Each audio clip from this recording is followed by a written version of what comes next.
pieds avec ses cheveux. Et la maison fut remplie de l'odeur du parfum. Un de ses disciples, Judas Iscariote, fils de Simon, celui qui devait délivrer, dit: pourquoi n'a-t-on pas vendu ce parfum 300 deniers pour les donner aux pauvres? Il disait cela non qu'il se mettait en peine des pauvres, mais parce qu'il était voleur et que, tenant la bourse, il prenait ce qu'on lui mettait. Mais Jésus dit: laisse-la garder ce parfum pour le jour de ma sépulture. Vous avez toujours les pauvres avec vous, mais vous ne m'avez pas toujours. Amen. Amen. Tu peux mettre le nom.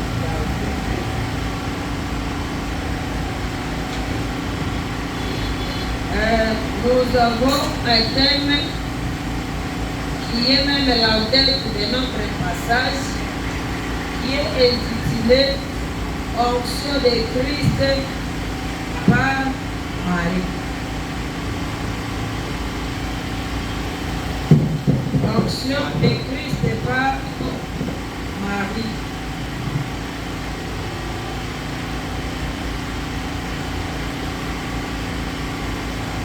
L'onction de Christ par Marie n'est pas comme toute autre onction, puisque dans le vrai sens de l'onction, c'est Christ qui devrait oindre Marie. Mais ici, c'est Christ, c'est l'onction de Christ par Marie. La vraie onction est de caractère sacré. Elle indique une mise à part pour un service. C'est comme dans l'Ancien Testament, quand nous lisons Exode 30, le verset 26 au verset 29, nous allons voir que on peut oindre aussi les choses. On peut oindre les choses. C'est Moïse, Dieu s'adresse à Moïse, il dit: tu en oindras la tente d'assignation et l'arche du témoignage, la table et tous ses ustensiles, le chandelier et ses ustensiles, l'autel des parfums, l'autel des holocaustes et tous ses ustensiles, la cuve avec sa base. Tu sanctifieras ces choses et elles seront très saintes. Tous ceux qui les toucheront seront sanctifiés. Au verset 30, nous voyons que Moïse, il oint Aaron. On peut aussi oindre les personnes. Tu oindras Aaron et ses fils et tu les sanctifieras pour qu'ils soient à mon service dans les sacerdoces. Ici, normalement, c'est le plus grand qui oint le plus petit. C'est pourquoi nous avons dit l'onction de Christ par Marie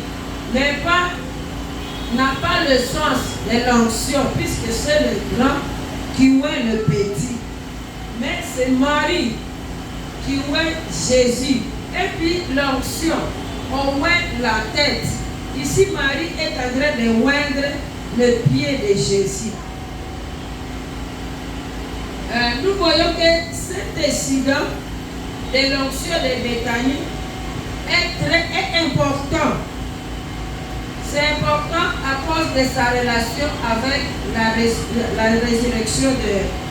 résurrection de Lazare. On appelle ça incident. C'est quelque chose, c'était imprévu. C'était imprévu. Jésus était venu visiter la famille de Lazare. Comme il avait ressuscité Lazare, il était venu visiter la famille de Lazare. Et comme la sœur de Lazare a vu la grandeur de Jésus, a vu ses capacités à travers le fait qu'il a ressuscité son frère, c'est ainsi qu'il était venu se plier sur les pieds de Jésus. Nous voyons que dans ce texte, à part Judas Iscariote, il y a 3 personnages d'une même famille. Il y a le ressuscité Lazare, il y a Marthe, il y a aussi Marie. Et chacun avait son activité. Lazare avait son activité, Marthe avait son activité et Marie avait aussi son activité. Chacun, il avait son travail. Le travail de Lazare, il mangeait sur la même table avec Jésus.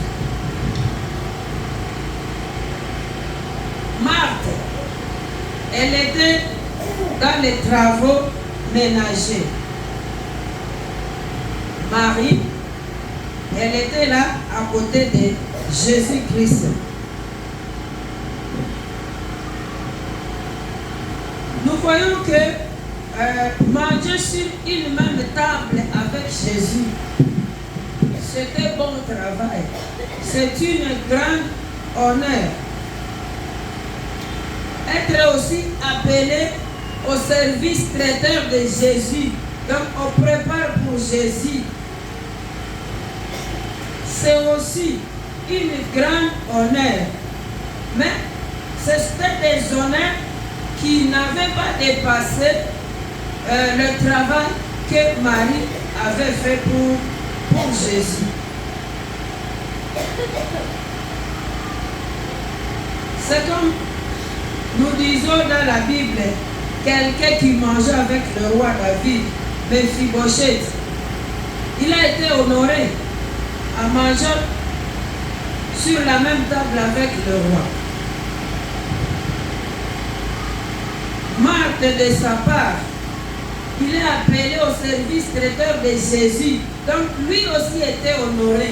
Mais il n'avait pas fait de si spécial que Marie, pour que même le monde, même Jésus a vu que c'est Marie qui a fait le grand travail, qui a fait quelque chose qui était précieux. Là où Jésus se trouve, cherchons à faire quelque chose qui est très bon, qui est plus bon. Là où Jésus se trouve, cherchons à faire ce qui est plus beau, ce qui sera dans le souvenir de Jésus et ce qui sera dans le souvenir des gens.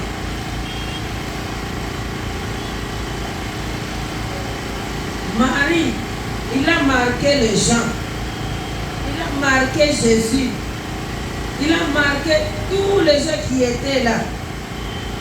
Donc il faut chercher à faire plus mieux quand nous sommes à côté de Jésus, quand nous sommes à l'église, quand nous sommes au service de Dieu.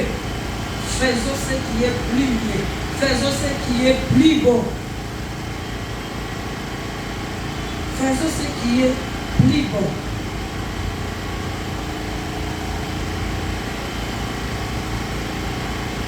On dit, là on lui fit un souper. Marthe servait et Lazare était un de ceux qui se trouvaient à table avec lui. Marie ayant pris une livre d'un parfum de nard, pur de grand prix, oignit les pieds de Jésus et elle lui essuya les pieds avec ses cheveux et la maison fut remplie de l'odeur du parfum. Leur maison était remplie de l'odeur du parfum.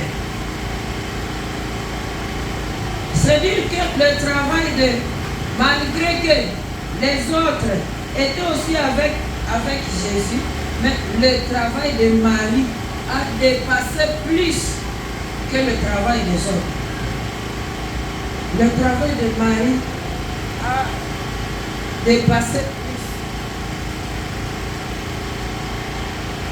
Notre prédication du jour nous demande de faire ce qui est précieux pour Jésus. Faisons ce qui est précieux pour Jésus. C'est à chacun de chercher ce qui est précieux pour Jésus. C'est à chacun de nous de demander au Saint-Esprit, qu'est-ce que je peux faire qui est précieux pour toi, Seigneur? Qu'est-ce que tu peux voir, Seigneur, qui est précieux? Ce que Jésus peut aimer plus, c'est ce que nous devons faire. Dans ce que Marie a fait pour Christ, il y a quelques idées qu'on peut tirer là-bas. Au verset 12.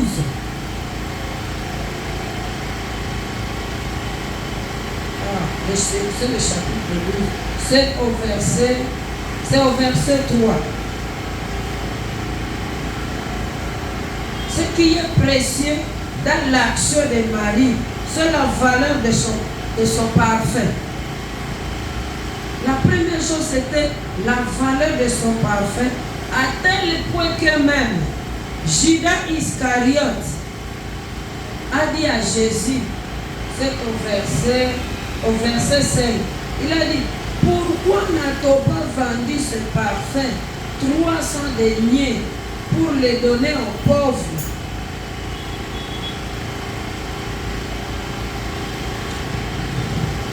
Judas Iscariote, il a vu que Marie, il donne à Jésus quelque chose qui est précieux.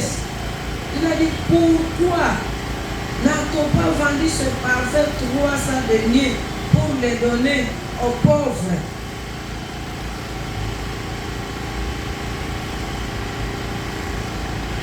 Bien-aimés, la chose non refoulée, le mot que nous ne voulons pas refouler, le mal que nous ne voulons pas refouler, ça croît, ça grandit. C'est ce même Judas Iscariote qui a livré Jésus. Donc le mal était déjà en lui. Il ne voulait pas chasser ce mal. Il ne voulait pas refouler ce mal. Quand nous continuons à encaisser le mal, ce mal-là croît. Ce mal-là grandit en nous. Et ce mal-là risque de nous faire arriver à la ruine si nous ne le refoulons pas. Nous voyons ce Judas Iscariote. Déjà, il avait de mauvaises pensées. Il avait de mauvaises pensées. Ce n'est pas à dire qu'il avait pitié des pauvres. Ce n'est pas à dire que peut-être il allait donner même cet argent aux pauvres.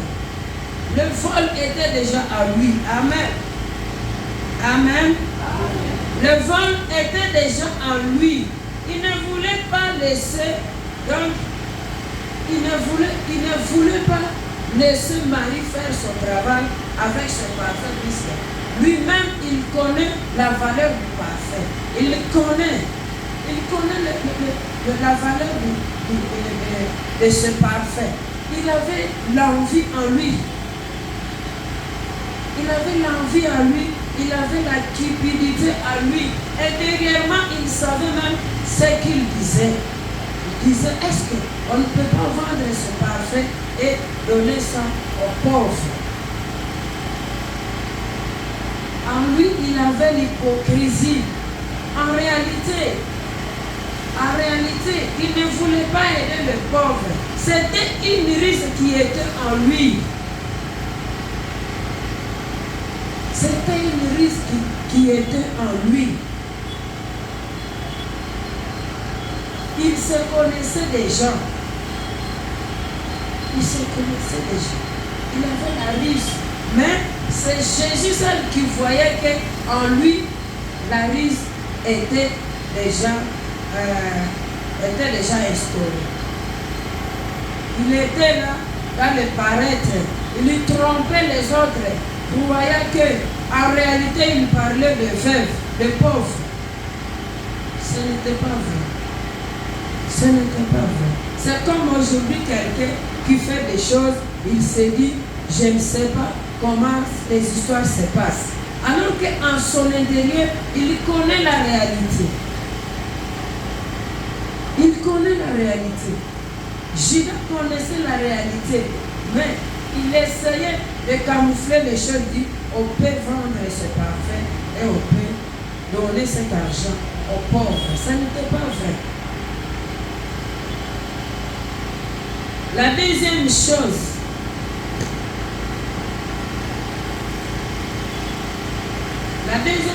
que Marie a fait pour Christ, par cette action-là de oindre le pied de Jésus, cette femme, il exprimait simplement le dévouement, son dévouement vers Christ.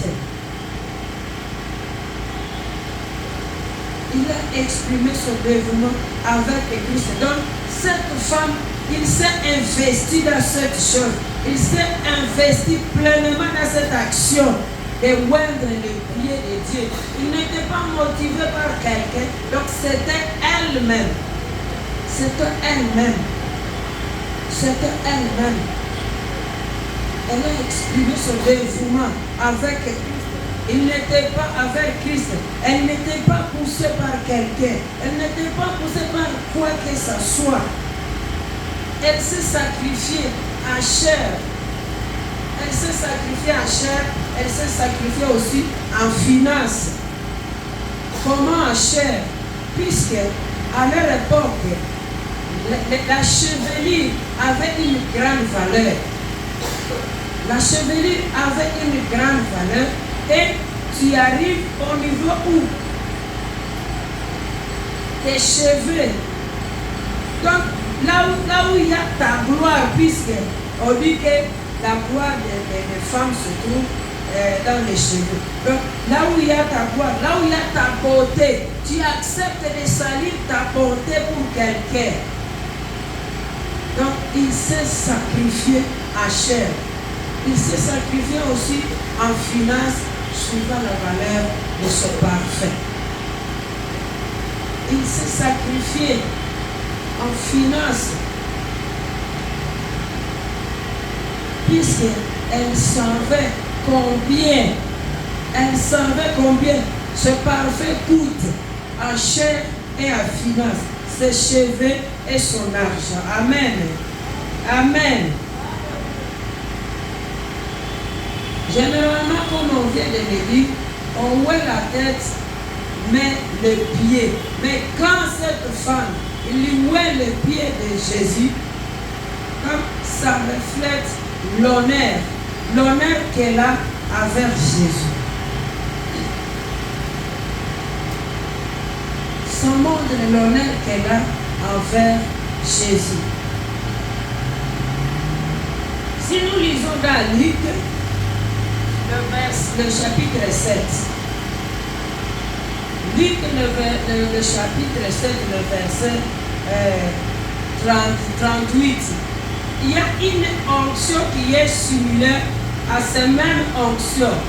Onction de Marie, c'est similaire à l'onction de la femme qui est dans Luc 7, 38. Puisque la Bible nous dit que cette même femme, elle a oué le pied de Dieu, comme Marie qui a oué le pied de Dieu. Donc, ce sont des faits qui paraissent les mêmes. Mais en réalité, ces faits ne sont pas les mêmes. Pourquoi?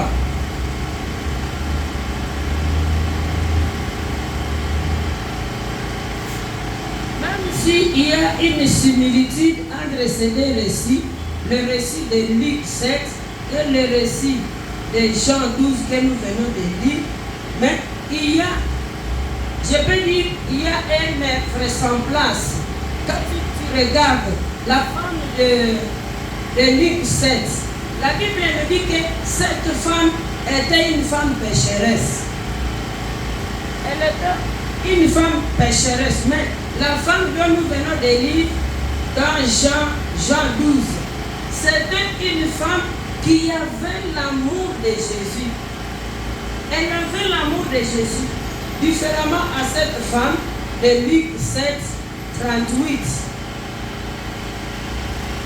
Elle était une femme pécheresse et elle a montré que en offrant à Jésus quelque chose de valeur, sachant qui est Jésus, sachant que Jésus est mort pour elle, en offrant une chose de valeur, ça fait quoi?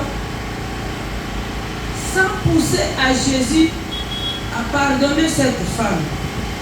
Donc tu offres quelque chose à Jésus, tu offres pas par sentiment, mais tu offres sachant pour qui tu offres. J'offre à celui qui s'est donné sur la croix pour moi. J'offre à celui qui m'a sauvé. J'offre à celui qui a accepté la souffrance pour moi. Cette femme de Luc 7, 38, la femme pécheresse, quand il offre ce parfum de valeur à Jésus, il l'offre sachant à qui elle offre. Elle sait à qui elle offre. Elle offre à quelqu'un qui s'est donné à la croix pour lui. Et quand Jésus a vu son émotion, il a dit, tes péchés te sont pardonnés. Tes péchés te sont pardonnés. Tandis que cette femme de notre texte de Jean 12, elle était profondément attachée à Dieu. Elle était profondément attachée à Dieu. Mais les deux femmes,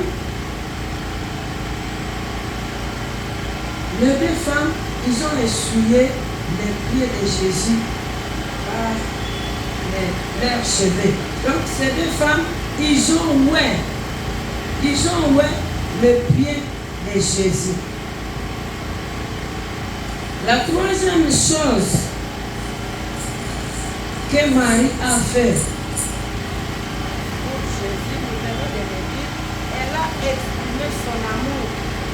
Elle a exprimé son amour avec Jésus. Et son amour donc, était, je peux dire au plafond, était à l'extrême à tel point qu'elle n'a même pas vu la valeur de ses cheveux, mais la valeur de ce parfum. Elle a exprimé l'amour avec Jésus. Donc, Jésus qui venait de ressusciter son frère. Jésus qui était capable. Jésus qui a fait ce que les hommes ne peuvent pas faire. Mais Jésus l'a fait. Donc, elle a exprimé son amour. Elle a exprimé son amour. Elle a exprimé son amour. Et Jésus a dit que ce qu'elle avait fait, c'est ce qui était précieux. Lorsque nous parlons de la valeur de ce parfum,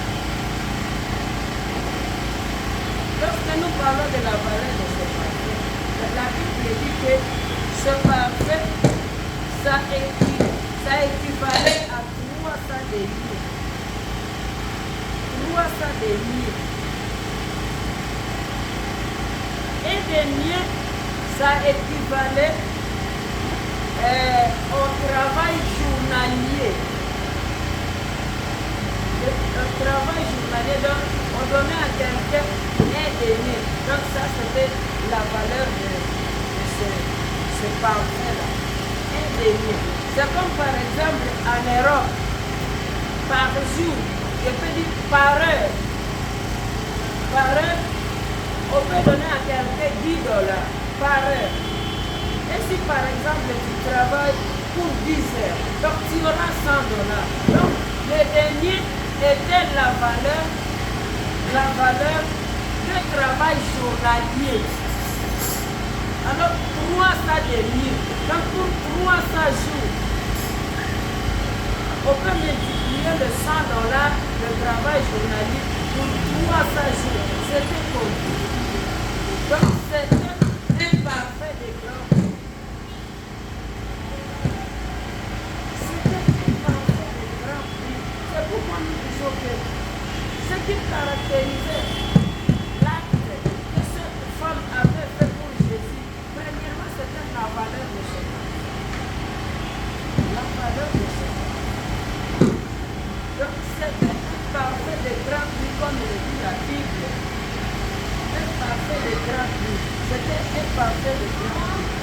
La valeur de ce parfait, le dévouement qu'avait cette femme et l'amour qu'avait cette femme. Ce sont les choses qui caractérisaient l'acte que cette femme a fait pour Jésus. Nous voyons que Jésus, il voit notre reconnaissance envers lui à travers les choses que nous leur faisons. Il voit notre amour envers lui à travers les choses que nous leur faisons. Les sacrifices que tu fais pour Jésus, tu te sacrifies pour Jésus.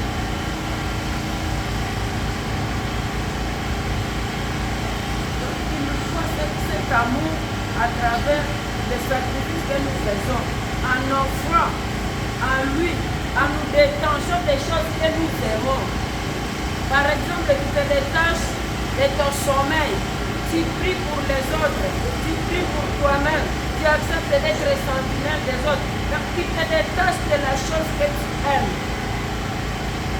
C'est de cette manière que Jésus évalue notre amour envers lui. Ou bien même dans les offrandes, ou bien même dans les actions de grâce. Nous venons de parler de la valeur de ce parfait, de cette dame. Donc c'était tout un salaire d'une année pour quelqu'un. Il prend le parfait des salaires d'une année, il verse ça au pied de Jésus.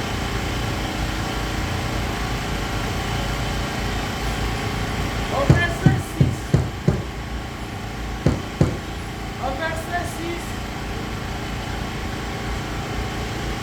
nous voyons, c'est Judas qui disait. Il disait cela, non qu'il se mettait à peine de poche, mais parce qu'il était voleur et que, tenant la bourse, il prenait ce qu'on lui mettait. Quand Judas Iscariote, il parle du parfait, comme il voyait la valeur du parfait, il dit, on allait garder ça pour les veuves, pour les pauvres plutôt. On allait vendre ce parfait et donner ça aux pauvres. Judas a voulu seulement cacher sa face de la cupidité. Il a voulu seulement cacher cette face-là. Comme on venait de le dire, il n'avait même pas pitié des pauvres. Il n'avait même pas compassion des pauvres. Il a parlé intérieurement de son vol. Il a dit, beaucoup d'argent comme ça. Si je touchais à ça, j'allais m'enrichir. Le fait qu'il était trésorier, il pouvait même piller ses ressources. Il pourrait même piller ça et s'en enrichir seulement. Il n'avait pas compassion des pauvres, comme il avait dit. C'était sous-attendu. Il a caché cette face-là. C'est pourquoi cette exhortation nous demande de nous détacher de nous détacher des faiblesses que nous minimisons, de nous détacher des choses que peut-être vont nous amener à la ruine, puisque nous ne voulons pas nous détacher de ces choses. Nous ne voulons pas nous détacher de ces choses. Judas Iscariote, il savait que le vol était en lui. Il n'a pas voulu se détacher de ça. Il n'a pas voulu se détacher de sa cupidité. Et nous voyons que ce Judas, il n'était pas seulement esclave du péché, ou bien de la cupidité, ou bien de la convoitise. À lui, il y avait la malhonnêteté. Il cachait cette malhonnêteté. À lui, il y avait la malhonnêteté.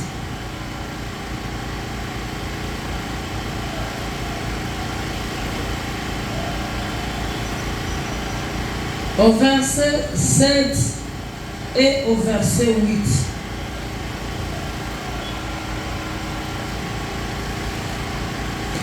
Jésus dit, laisse-la garder ce parfum pour le jour de ma sépulture.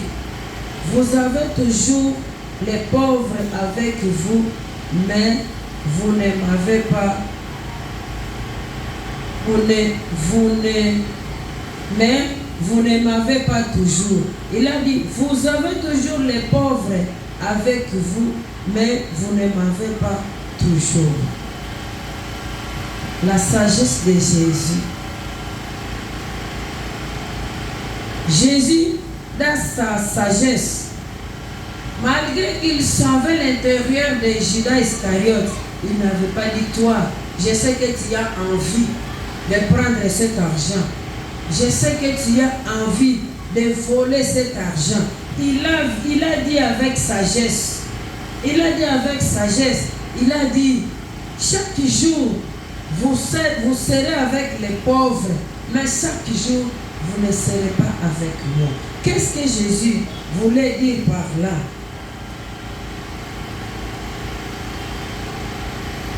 À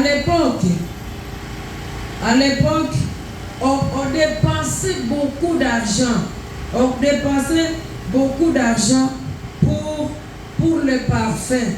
Surtout, quand le corps se détériore, on dépensait beaucoup d'argent. Quand nous lisons le chapitre 11, c'est le verset 37, je crois, là où on parle de Lazare. Quand Jésus était venu chez Lazare,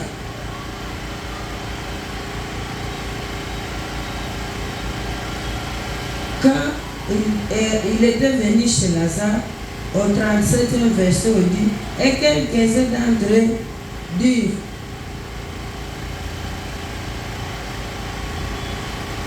le chapitre 11.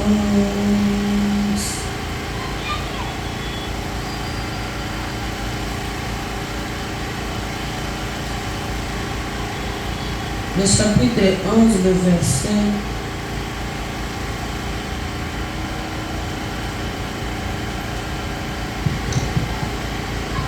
C'est là où, au chapitre, le verset 38.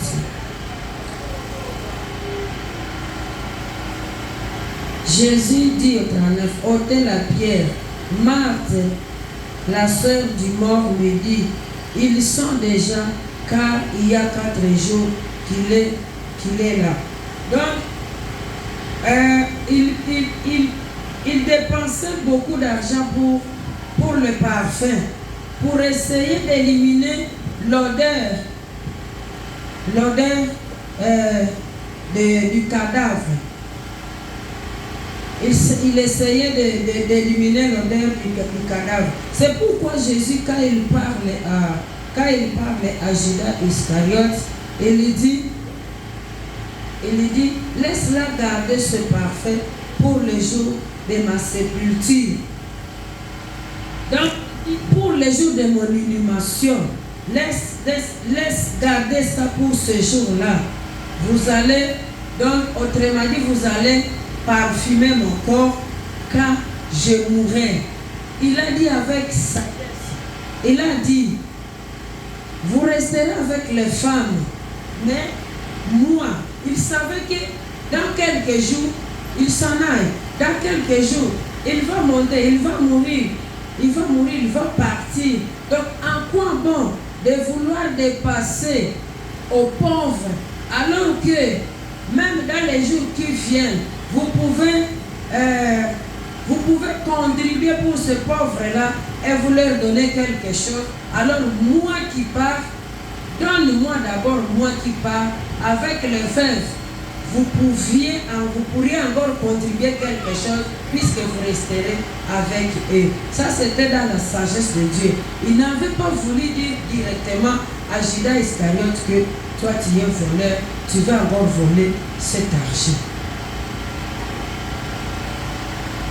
Il a dit, les pauvres existeraient toujours avec vous, mais moi, je m'en vais, je pars, vous ne me verrez plus.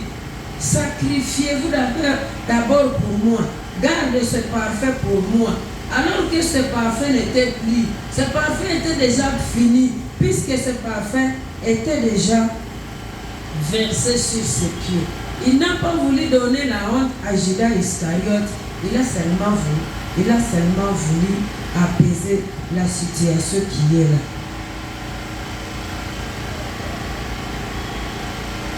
Nous sommes appelés de ce que Marie a fait pour Jésus. Nous sommes appelés de le faire. Nous sommes appelés de donner à Jésus la chose qui est précieuse dans nos vies. Et la chose qui est précieuse dans nos vies, c'est d'abord nous-mêmes. Nous devons nous sacrifier pour Jésus. Avant de donner, de sacrifier notre finance, comme cette femme a sacrifié sa finance, il faut d'abord nous sacrifier. Il faut d'abord nous sacrifier. Nous voyons que cette femme aussi, il s'est sacrifié en essuyant les pieds de Jésus avec sa chevelure. Il s'est sacrifié d'abord elle-même. Donc il faut d'abord nous sacrifier nous-mêmes à Jésus. Quand nous nous sacrifions nous-mêmes, nous allons montrer notre dévouement envers lui. Nous allons montrer l'amour envers lui. Mais d'abord, nous-mêmes. Sacrifions-nous nous-mêmes d'abord pour Christ. Et quand il verra que nous nous sacrifions nous-mêmes, et quand nous saurons nous sacrifier nous-mêmes, nous sacrifierons aussi notre finance. Puisque nous ne pouvons pas anticiper notre finance avant que nous nous sacrifions nous-mêmes. Ce sacrifice, Jésus ne le verra pas. Il ne le verra pas. Il faut d'abord nous sacrifier nous-mêmes. Quand nous nous sacrifions nous-mêmes, automatiquement, il va voir aussi notre finance. Mais quand nous anticipons la finance, alors que nous ne nous sacrifions pas, il ne verra pas ce sacrifice. Il ne verra pas ce sacrifice.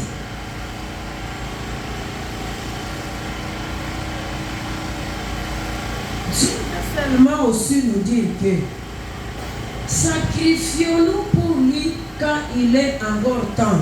Quand il parle aux disciples, quand il parle à Judas, il dit, vous aurez encore le temps de rester avec ce pauvre. Mais moi, je m'en vais. Je m'en vais. Jésus, il veut nous dire qu'il y a le temps de se sacrifier pour lui. Puisque à un moment donné, tu voudrais te sacrifier pour le Seigneur, alors que ça sera déjà tard. Tu voudrais te sacrifier pour le Seigneur, ça sera déjà tard. C'est pourquoi nous qui sommes ici présents, dans cette soirée, dans cette exhortation, le Seigneur veut nous dire de nous sacrifier d'abord pour lui. De le chercher d'abord. De le faire notre priorité. D'autres histoires viendront au second lieu. Voyons d'abord le Seigneur qui s'est sacrifié pour nous. Il s'est donné pour nous. Il a laissé sa gloire pour nous. Il a été humilié pour nous. Il nous a fait priorité. Ce n'est pas à dire qu'il a manqué le travail à faire au ciel. Il avait le travail à faire, mais il a accepté de laisser ce travail. Il nous a fait priorité. Comme il nous a fait priorité, il fait de nous le retour. Que nous le fassions aussi priorité et que d'autres choses viennent en second lieu. Mais souvent, nous faisons le contraire. Nous faisons le contraire, même par le simple fait que nous prions. Nous faisons le contraire. Parfois, nous faisons tous nos travaux ménagers. Nous faisons tout ce que nous pouvons faire. Quand il nous reste par exemple 10 minutes avant de dormir, c'est à ce moment-là que nous songeons à la prière. Nous songeons à la prière et nous prions à ce moment-là. Nous prions à ce moment-là alors que nous avions toute la journée. Toute la journée. Nous faisons d'abord les soi-disant priorités de nos vies. Nous faisons tout ce que nous voulons faire. Quand nous sommes fatigués, les 5 dernières minutes de te couvrir, tu pries à ce moment-là. À ce moment-là. Alors que peut-être nous devions même prier 3 heures avant de dormir. Mais quand nous nous sentons fatigués, c'est à ce moment-là que nous prions. C'est à ce moment-là que nous prions. Nous ne priorisons, Seigneur. Quand nous avons par exemple le programme de venir même à la réception, nous sillonnons d'abord toute la ville. Au lieu de venir, tu vas sillonner la ville après avoir quitté la prière, mais tu fais le contraire. Quand tu viens de faire tout ce que tu veux faire, tu dis, je vais à la prière. Je vais à la prière. Marie a priorisé le Seigneur. Il n'a pas vu la valeur de son parfum. Il n'a pas vu la valeur de son parfum. Il l'a vu. C'est lui à qui il louait ce parfum-là. Il a vu celui à qui il louait le parfum. Il y a des fois où, quand nous nous sacrifions pour le Seigneur aussi, il se fait comme petit par exemple. Il allait dire, ah, comment Marie, c'est toi qui vas me oindre? Il allait dire ça. C'est toi qui vas me oindre alors que c'est moi qui devais te oindre. C'est toi qui vas me oindre. Il y a des choses que nous faisons, ça dépasse aussi Dieu. Ça dépasse Dieu. Il dit, ah, ça me dépasse. Au lieu de réagir, il regarde seulement, il me dit, je te bénis, je te fais ceci, je te fais ceci. Faisons aussi des choses qui émerveillent le Seigneur. Faisons aussi des choses qui vont plaire au Seigneur et vont pousser Dieu de recevoir ce que nous lui donnons. Il va le pousser de recevoir ce que nous lui donnons. Jésus n'a rien dit devant cette femme. N'a rien dit. Il allait dire, garde ce parfum, garde-la. Comme Judas Iscariote, il vient de dire qu'on va vendre ça et on va donner l'argent aux pauvres. Gardez ce parfum, vous allez vendre et vous allez partager cet argent aux pauvres. Il a attendu cette femme finir son travail. Il a entendu dans le calme. Il a attendu, puisque c'est quelque chose aussi qui a dépassé Jésus. C'est quelque chose qui l'a dépassé. Parfois, quand nous nous sacrifions pour le Seigneur, tu te sacrifies corps, âme, esprit pour le Seigneur. Le Seigneur te regarde seulement. Il te regarde, il te dit, ta foi t'a sauvé. Ta foi t'a sauvé. Dans notre marche spirituelle, voyons ce qui est précieux, ce qui va honorer le Seigneur. Et c'est cela que nous devons faire. Ce qui est précieux. Ça n'est pas à dire que le Seigneur veut de toi une vache. Il a apprécié les 2 pièces de la dame. Parmi tant de gens, il a apprécié les 2 pièces de la dame, puisqu'il a vu que cette dame lui offre tout ce qu'elle avait. Tout ce qu'elle avait. Le Seigneur est en train de voir comment tu te donnes en lui. Il est en train de voir tes capacités. Il est en train de voir ta façon de travailler. Ce que il va seulement te dire, ta foi t'a sauvé, ta foi t'a guéri, ta foi t'a béni. Que le Seigneur nous bénisse.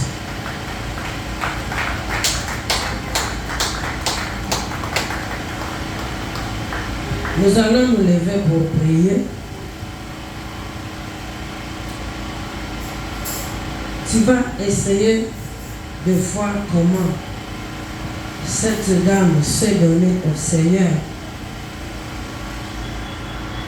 La valeur de son offrande, son dévouement,